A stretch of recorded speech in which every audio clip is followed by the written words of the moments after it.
The first time I realized my sibling was controlling the story about me, it didn't feel dramatic. It felt small, so small, in fact, that I almost ignored it.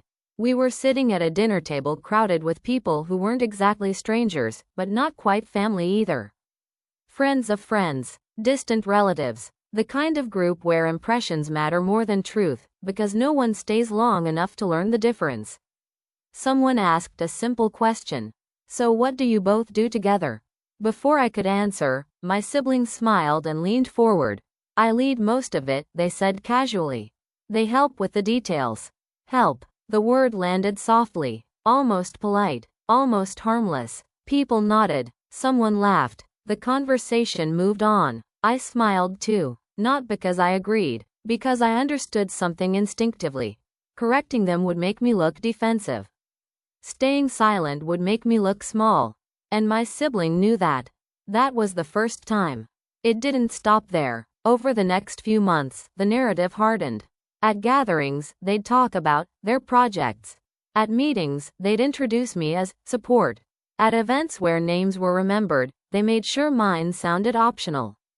Always with a laugh. Always with plausible deniability. If I ever looked uncomfortable, they'd say later, "You're too sensitive." If I pushed back privately, they'd say, "Relax, everyone knows we're a team." But that wasn't the story they were telling out loud. Out loud, I was background. What no one else saw was how deeply connected our work actually was. Behind the scenes, I handled the structure. The systems. The parts that didn't look impressive until they failed. I wasn't visible because I didn't need to be. At least, that's what I used to believe. My sibling loved being seen. Loved praise. Loved the illusion of control. They trusted me completely because they assumed I would never challenge them. They assumed silence meant loyalty.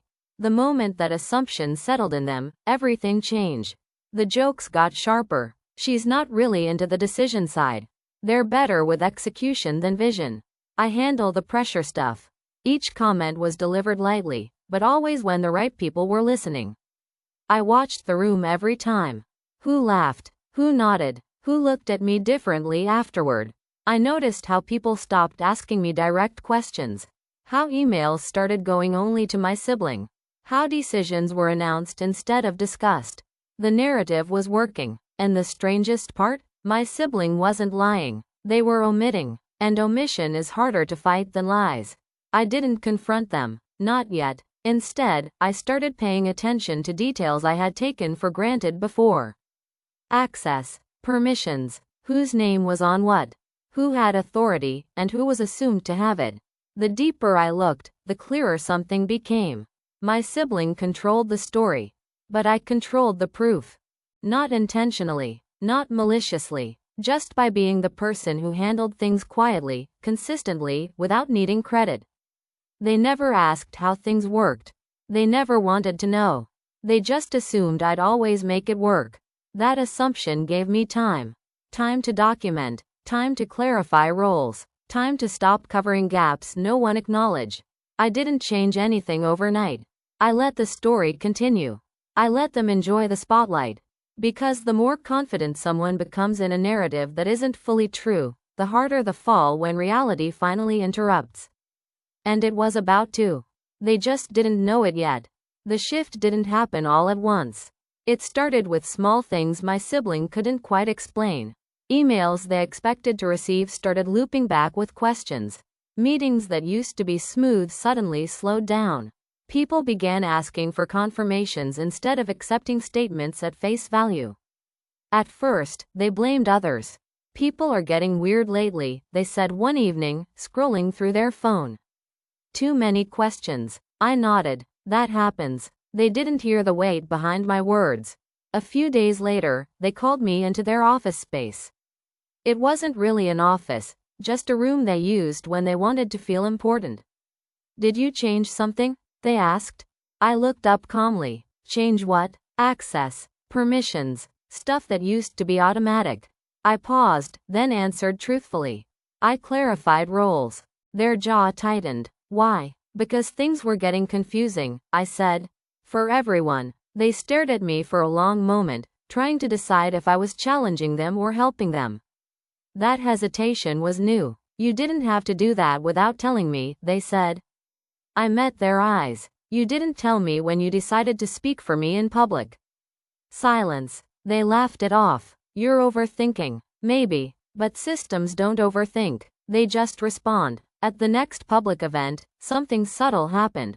Someone addressed a technical question directly to me. My sibling jumped in immediately. I can handle that. I was asking them, the person said politely.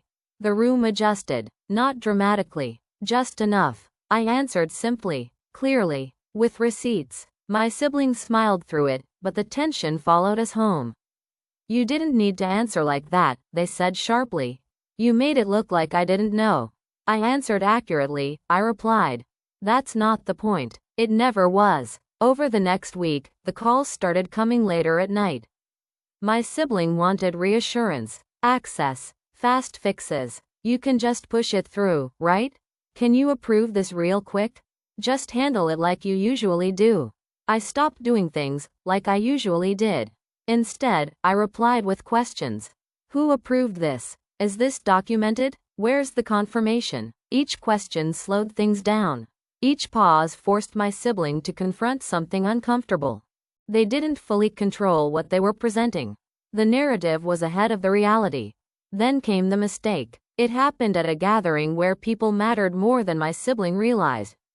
Not loud, not dramatic, just confident enough to be dangerous. They announced a commitment, a timeline, a responsibility, a promise that sounded impressive.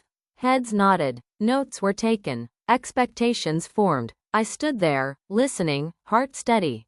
Because I knew something they didn't. They had just volunteered authority they didn't actually possess. Afterward, someone pulled me aside. Can you confirm what was just said? They asked quietly. I didn't answer right away. I went home instead. I opened my laptop, reviewed documents, checked timestamps, looked at what was on record versus what had been claimed. There was a gap, a big one. My sibling's confidence had finally outrun the proof.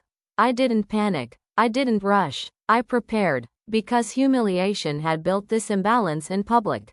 And the correction would happen the same way. The confirmation request didn't come from my sibling. It came from someone who didn't waste words.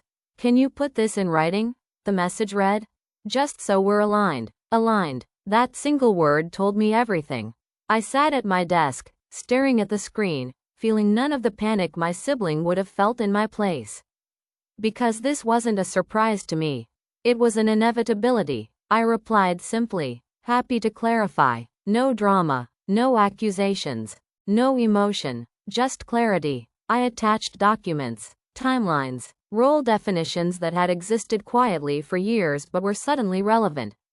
I highlighted responsibilities, what was approved, what wasn't, and most importantly, who had the authority to promise what.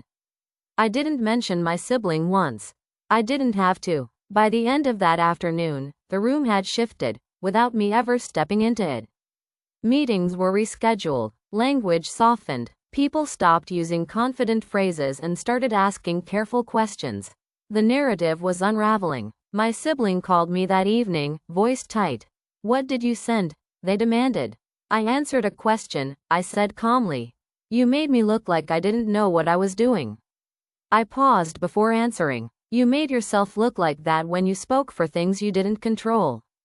Silence. Not the angry kind, the frightened kind. They showed up the next day, unannounced, standing in my doorway with none of their usual confidence. You could have warned me, they said. I did, I replied. Every time you spoke over me. They tried to blame me. Then tried to bargain. Then tried to guilt me. You're tearing everything down, they said. No, I corrected. I stopped holding it up alone. That was the moment it finally landed. They hadn't built what people admired. They had presented it, and presentation collapses fast when proof steps forward. Over the next few weeks, things settled into their real shape. Shared responsibilities were reassigned, access was reviewed, promises were walked back. People who once deferred to my siblings started asking me directly, not out of loyalty, but because the record pointed to me. Publicly, my siblings stopped joking. Privately, they stopped calling. At the next gathering, something subtle but definitive happened. Someone asked a question about a decision. Before my sibling could answer, another person said, "Let's check with them." And everyone agreed. I didn't smile. I didn't need to, because the room already knew. Later that night, my sibling sent one last message. "You didn't have to humiliate me." I read it carefully. Then I replied with the truth. "I didn't humiliate you. I stopped correcting you in private." There was no response after that. And there didn't need to be. They had controlled the narrative for years. I had controlled the proof the entire time. When the two finally met, there was only one outcome possible. The story they told collapsed. The truth I carried didn't need defending. And for the first time, I didn't have to stay silent to survive.